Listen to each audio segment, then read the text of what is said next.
Over the last few weeks, I've heard a lot of talk about how powerful the PlayStation 4 is or isn't, and I've already seen the beginning of the fan wars, with people on forums already taking sides to argue about whether its specs beat the still unannounced Xbox Durango or whatever. This happens every generation, and every generation it surprises me because of how little the difference in console specs actually matter when predicting a console's success. So far, there has never been a generation where the console with the fastest processor or best GPU ended up as the dominant console of its generation. Actually, let's just go down the list. In the third generation, the Sega Master System was just a plain faster machine than the NES, and the NES whooped it. In the fourth generation, the Neo Geo, man, I remember how sweet that thing was. Just goes to show you the danger of a high price point, because that thing had the best specs and lost to everything. In the fifth generation, even without bringing up the Saturn, which was probably the most technically powerful, the N64 was way better than the PlayStation 1 in terms of RAM and processing power, but even with all of Nintendo's brand power and their previous console dominance, it couldn't hold a candle to the PS1's sales.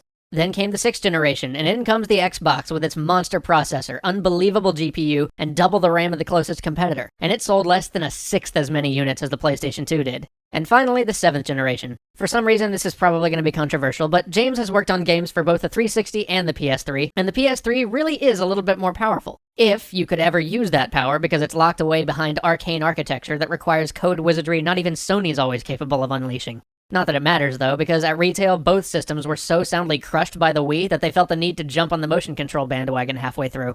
Or perhaps we could just compare 3DS and Vita sales and just call it a day. Anyway, point made, there's no sense in arguing about specs that are, to most of us, esoteric recondite arcana anyway. Really, specs aren't going to be so substantially different as to define this generation, so what we should be looking for are the things that really set the systems apart. Because in the end, specs don't sell systems. Good exclusive titles do.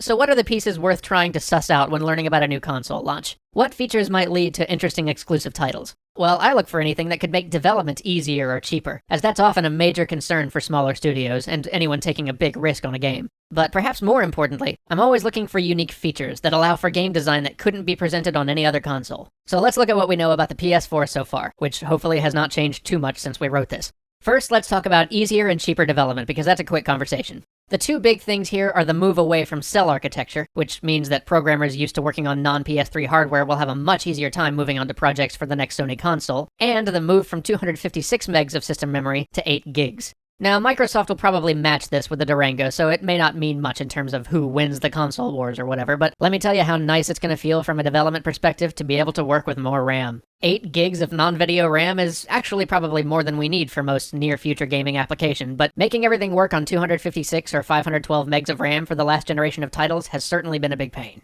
Okay, so on to more interesting stuff. What features of the PlayStation 4 might allow people to craft uniquely designed games for it? First, let's talk about those controls. The touchpad is interesting, but unfortunately, so far I can't see any way to use it ergonomically while at the same time accessing the sticks or buttons, so this means it'll probably be used for menu movement and the occasional game specifically designed to work in conjunction with the touchpad and the move.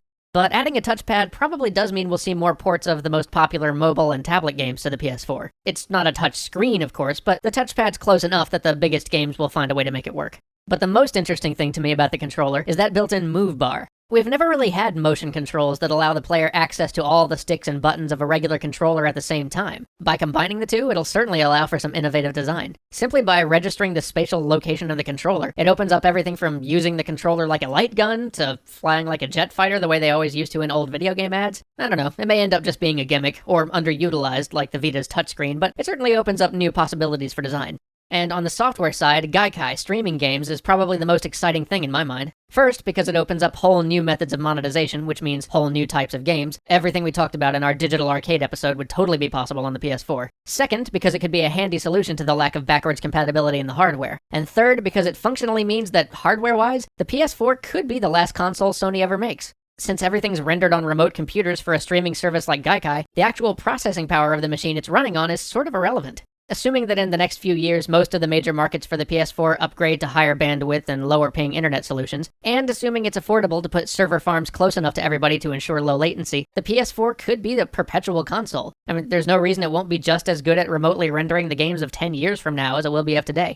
Now, admittedly, all of that's a bit hyperbolic. There will be some other changes in peripherals and innovations like motion controls that may warrant an upgrade, but given how expensive these machines are to make, it certainly implies to me that this console cycle won't be any shorter than the last one. Finally, there's the elephant in the room, the share button and social functions. Here I'm a little dubious. Back in our 5th mailbag episode, we said that there'd be a lot more social features on the next-gen consoles, and now that seems to be coming true, but I'm a bit skeptical of the implementation. Looking at what Sony presented, it seems like somebody in a boardroom must have said, all the kids these days are sharing them gaming videos with their Let's Plays and their esports and the whatnot. But they didn't realize how those things worked or why they were popular, so they just crammed something that lets you post video onto the PS4. The big problem here is that it looks like the videos aren't editable. This means no non-live voiceovers, no redos, no cutting anything in, no announcers, no replays, no highlight reels. The reason we watch videos about video games is either A, because we can't play video games right now, probably not an issue if you're watching them on the PS4, or B, because they add something to the experience or present only the best parts of the experience, something the current implementation doesn't seem to handle very well.